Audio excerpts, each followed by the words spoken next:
Tehran में freedom tower के पास Israel का हमला, ईरान की राजधानी तेहरान में बहुत बड़ा हमला। तेहरान में रिहायशी इलाकों को इजराइल ने निशाना बनाया। तेहरान पर हमले का जबरदस्त वीडियो सामने आया है। तो ये तस्वीर हम आपकी स्क्रीन पर आपको दिखा रहे हैं। ईरान की राजधानी तेहरान में बड़ा हमला यहां पर हुआ है।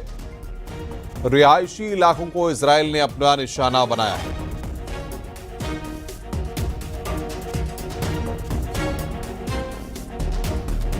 ईरान की राजधानी तेहरान में यह बड़ा हमला हुआ है।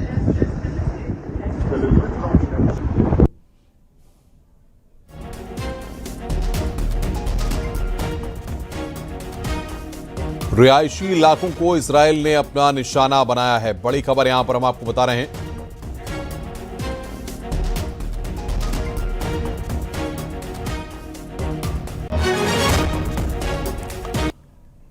इजराइल और अमेरिका के हमले में ईरान के सुप्रीम लीडर अयातुल्लाह खामनेई की मौत हो गई। ईरान कैबिनेट ने खामनेई की मौत पर 40 दिन के राष्ट्रीय शोक का ऐलान किया है। खामनेई की बेटी, दामाद और पोती की भी मौत की खबर है। इजराइल के प्रधानमंत्री बेंजामिन नेतन्याहू, अमेरिकी राष्ट्रपति डोनाल्ड ट्रंप ने शनिवार देर रात दावा किया था कि खामनेई का खात्मा हो चुका है। खामनेई की मौत के बाद तेहरान की सड़कों पर मातम पसरा हुआ है। खामनेई समर्थक पुलिस से भिड़ गए। सुप्रीम लीडर की याद में अब मस्जिदों में लोग रो रहे हैं। मेट्रो स्टेशन पर मातम मना रहे हैं। तेहरान की मस्जिद में लोग गम मनाते नजर आए। 7 दिन के लिए पूरा मुल्क बंद रहेगा और 40 दिन का शोक रहेगा।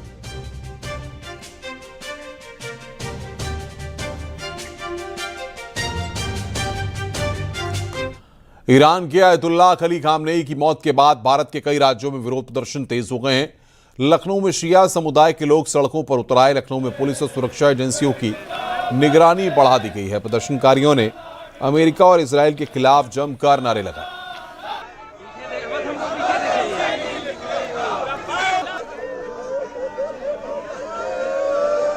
ईरान के सर्वोच्च धार्मिक नेता इमाम खुमैनी की मौत की पुष्टि के बाद राजधानी लखनऊ में लोगों के विरोध प्रदर्शन का बड़ा तांता देखने को मिल रहा है।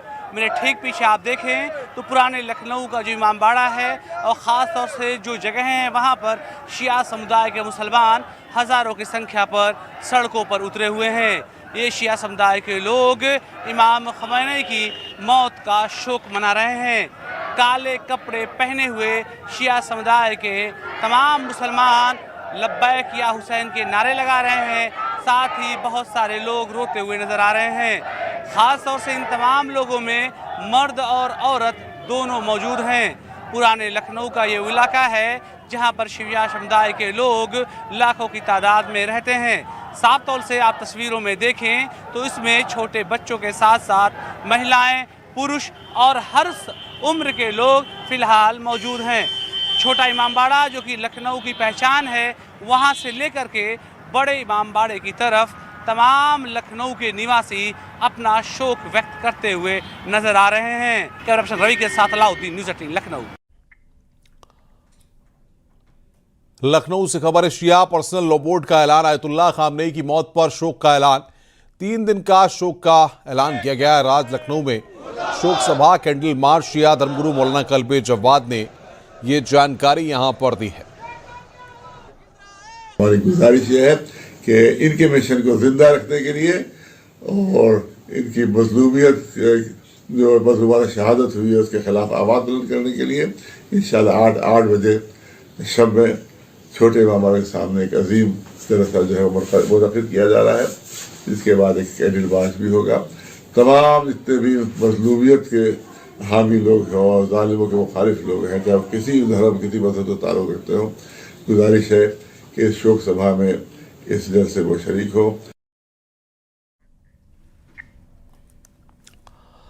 संभल से खबर है। खामनेई की मौत के विरोध में प्रदर्शन हुआ है। शिया समुदाय के लोगों का विरोध प्रदर्शन। खामनेई की मौत के खिलाफ जमकर नारेबाजी की गई है। सिरसी में हजारों शिया समुदाय के लोगों का प्रदर्शन देखने को मिला है।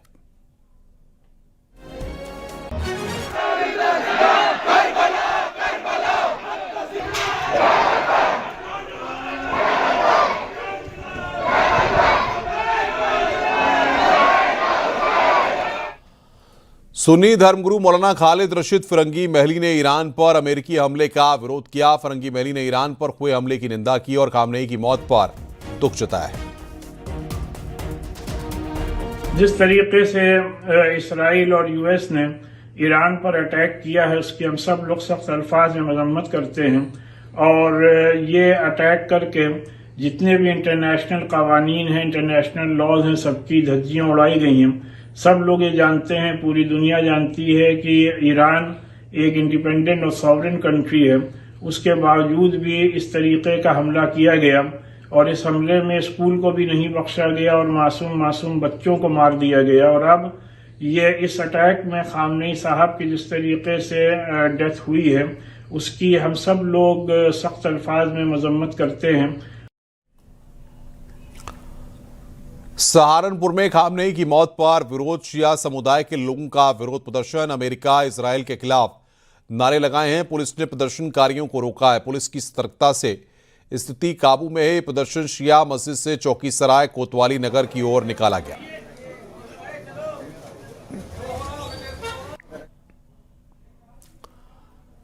सहारनपुर के कांग्रेस सांसद इमरान मसूद ने अमेरिकी हमले में आयतुल्लाह खामनेई की मौत पर दुख जताया। उन्होंने कहा कि इतिहास उन्हें एक बहादुर लीडर के तौर पर याद रखेगा। उन्होंने कहा कि इजरायल और अमेरिका में जमीन पर लड़ने की हिम्मत नहीं है, टेक्नोलॉजी से मार रहे हैं।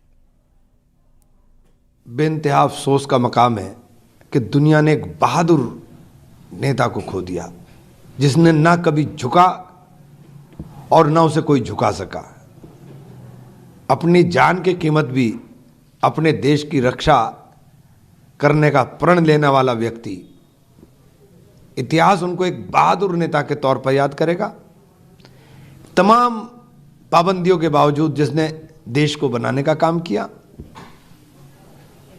और देश को पूरी दुनिया के सामने दिखाने का काम किया, आज उनका जाना यकीनी तौर पर, मैं तो व्यक्तिगत रूप से बेइंतहा आहत हूं। उनका जाना पूरे दुनिया के लिए और ख़ास तौर से इस्लामिक वर्ल्ड के अंदर एक बहादुर नेता का जाना है। और बहादुर नेता जो अल्लाह के अलावा किसी से ना डरने का प्रण लिए हो, ऐसे आदमी का चला जाना निश्चित रूप से बहुत तकलीफदेह है। कराची में अमेरिकी दूतावास पर भीड़ का हमला। भीड़ पर पाक सुरक्षा बलों ने फायरिंग की। फायरिंग में कई लोगों की मौत की खबर है। प्रदर्शनकारियों ने यूएस दूतावास को घेरा। ईरान के हमलों का विरोध कर रहे प्रदर्शनकारी भीड़ ने यूएस दूतावास में आग लगाई। प्रदर्शनकारियों ने कराची में यूएस कॉन्सुलेट की खिड़कियां तोड़ी।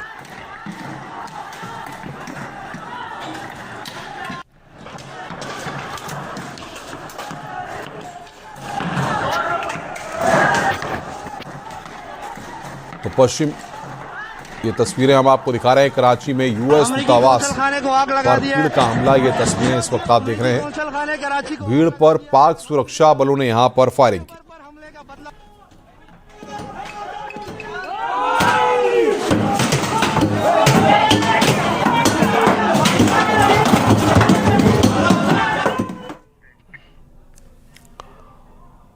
पश्चिम एशिया में इस वक्त जो महायुद्ध की लहर उठी है उसका अंजाम क्या होगा ये वक्त तय करेगा। लेकिन अब आपको वो कहानी दिखाते हैं कि आखिर कैसे अमेरिका और इजराइल ने जॉइंट ऑपरेशन में ईरान के सुप्रीम लीडर को मौत की नींद सुला दिया।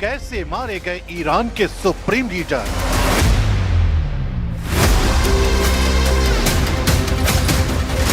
खामेनेई तक कैसे पहुंची इजराइल अमेरिकी सेना।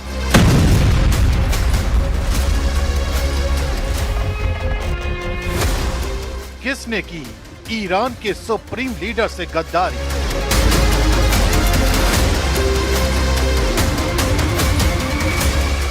कैसे कामयाब हुआ इजराइल अमेरिका का प्लान?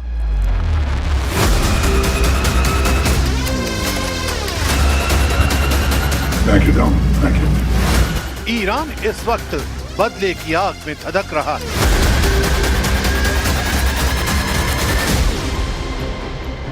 क्योंकि उसके देश के नेता को उसी के सुरक्षा घेरे में मार दिया गया। देश में इस्लामिक क्रांति की आवाज को बुलंद करने वाले नेता को उन्हीं के परिवार के बीच युद्ध के बारूद का शिकार बनाया गया। बताया जा रहा है कि हमला बेहद सटीक और योजनाबद्ध था। तेहरान के सबसे सुरक्षित माने जाने वाले इलाके में मौजूद आधिकारिक कंपाउंड को निशाना बनाया गया। तड़के सुबह जब सुप्रीम लीडर शीर्ष सैन्य कमांडरों और सलाहकारों के साथ बैठक में थे, तभी आसमान से मौत बरसी।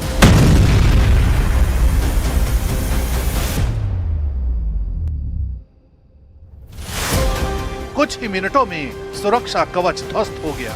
यह सिर्फ एक एयर स्ट्राइक नहीं थी, बल्कि नेतृत्व को एक झटके में खत्म कर देने की रणनीति थी। अब पूरा ईरान सवाल पूछ रहा है, सुरक्षा में सेंध कैसे लगी और दुश्मन को अंदर की खबर किसने दी?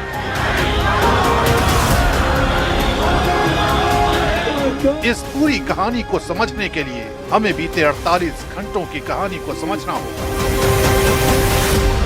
28 फरवरी 2026 ईरान के लोकल टाइम के मुताबिक सुबह के 9:45 हो रहे थे। अमेरिका के ऑपरेशन एपिक फ्यूरी और इजराइल के ऑपरेशन रोरिंग लॉयन के तहत पहला जॉइंट अटैक ऑपरेशन शुरू किया गया। टॉमाहॉक मिसाइलें, ड्रोन और फाइटर जेट्स ने एक साथ तेहरान, इस्फहान, कोम, कराज और केरमान शाह में 500 से ज्यादा ठिकानों को निशाना बनाया।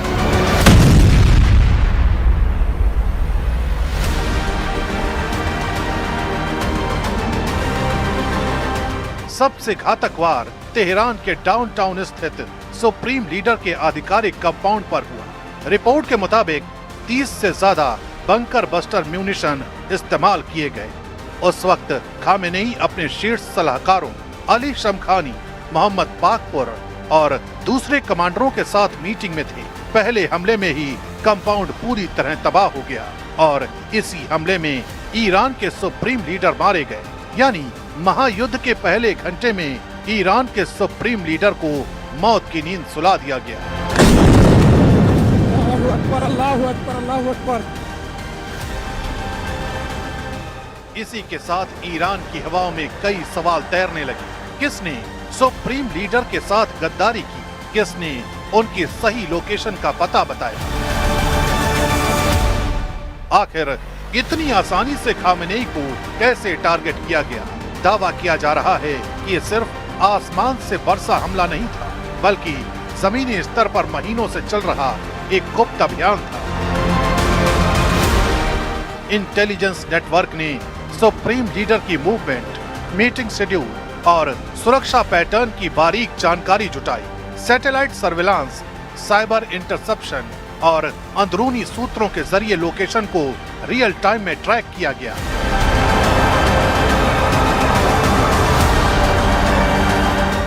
कहा जा रहा है कि हमले से ठीक पहले इलेक्ट्रॉनिक जैमिंग के जरिए कम्युनिकेशन सिस्टम को बाधित किया गया ताकि रिएक्शन में देरी हो। कुछ रिपोर्ट्स में यह भी इशारा मिलता है कि विशेष ऑपरेशंस यूनिट्स ने जमीनी पुष्टि दी, जिसके बाद प्रिसिजन स्ट्राइक को हरी झंडी मिली।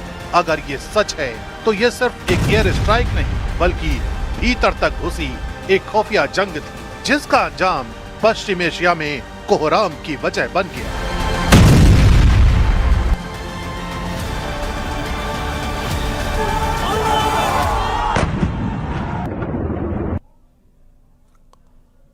ईरान और इजराइल युद्ध के बीच फंसे भारतीय सोनभद्र के 300 से ज्यादा लोग खाड़ी देशों में फंसे हुए हैं। अपनों से बात करने के लिए फोन और मोबाइल का इस्तेमाल भी लोग वहां पर नहीं कर पा रहे हैं। जो लोग वहां पर फंसे हुए हैं वो मोबाइल का भी इस्तेमाल नहीं कर पा रहे हैं। बड़ी खबर यहां पर हम आपको बता रहे हैं, जो लोग वहां पर फंसे हुए हैं वो मोबाइल का भी इस्तेमाल नहीं कर पा रहे हैं।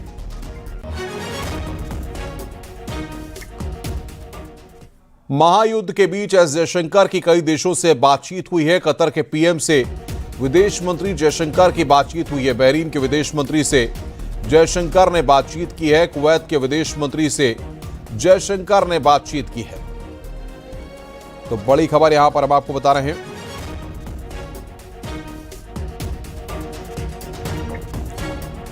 खामनेई की मौत पर ईरान में जश्न भी मातम भी। कुछ लोग खामनेई की मौत के बाद रोते दिखे, वहीं एक तबका ऐसा है जो इस खबर को सुनकर फूला नहीं समारा। ईरान की सड़कों पर खुशी की लहर दौड़ गई क्योंकि नागरिकों ने सर्वोच्च नेता आयतुल्लाह अली खामनेई की मृत्यु की खबरों का जश्न संगीत, नृत्य और आतिशबाजी के साथ मनाया। लोग सड़कों पर नाचते गाते खुशी मनाते दिखे। तो ये तस्वीरें इस वक्त हम आपको दिखा रहे हैं। ईरान में मातम, रोते हुए लोग, शोक की लहर, और विद्रोहियों में वहां पर खुशी है। जश्न ही जश्न है, खुशी की लहर वहां पर देखने को मिल रही है। तो जश्न भी है और मातम भी है। ये दो तस्वीरें इस वक्त आपकी स्क्रीन पर।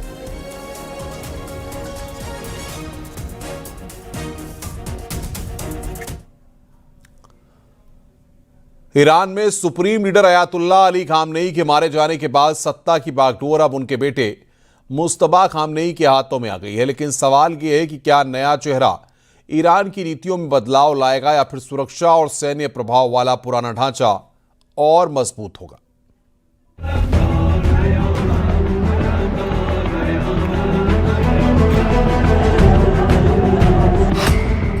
क्या मुस्तबा खामेनेई बदलेंगे ईरान की दिशा, या नए चेहरे से लौटेगा पुराना शासन?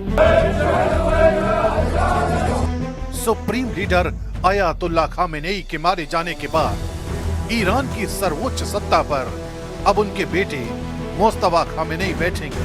लेकिन उनकी नियुक्ति सिर्फ सुप्रीम लीडर की जगह को भरने से ज्यादा इस्लामिक गणराज्य की दिशा तय करने वाली है। 1969 में मशहद में जन्मे मुस्तबा अयातुल्लाह अली खामेनेई के दूसरे बेटे हैं। कौम में धार्मिक शिक्षा हासिल करने वाले मुस्तबा औपचारिक रूप से कोई बड़ा सरकारी पद नहीं रखते, लेकिन सालों से उन्हें सत्ता के शैडो ऑपरेटर के रूप में देखा जाता है। शिया धर्मगुरु की पहचान रखने वाले मुस्तबा की असली ताकत उनकी धार्मिक पहचान से ज्यादा उनके सुरक्षा नेटवर्क में है। 1987 में उन्होंने Islamic revolutionary guard corps join किया और ईरान इराक युद्ध के अंतिम चरण में हिस्सा लिया। 2000 के दशक तक उन्होंने IRGC कमांडरों और खुफिया ढांचे के भीतर मजबूत संबंध बना लिए। जानकारों का मानना है कि अगर वे सुप्रीम लीडर बनते हैं तो ईरान की नीतियां और ज्यादा सुरक्षा केंद्रित और सैन्य प्रभाव वाली हो सकती है। IRGC का समर्थन उन्हें एक सशक्त लेकिन कठोर शासक बना सकता है। चुनाव, विरोध और ग्रीन मूवमेंट। मुस्तबा का नाम 2005 और 2009 के राष्ट्रपति चुनावों में प्रमुखता से उभरा। विशेष रूप से महमूद अहमदीनेजाद के समर्थन और 2009 के विवादित चुनावों के बाद हुए ग्रीन मूवमेंट के दमन में उनकी भूमिका को लेकर कई आरोप लगे। इन घटनाओं ने उनकी छवि एक ऐसे नेता की बना दी जो सत्ता को चुनौती देने वालों के प्रति सख्त रुख अपनाता है। ये संकेत देता है कि आंतरिक असंतोष को लेकर उनका रवैया उदार नहीं होगा।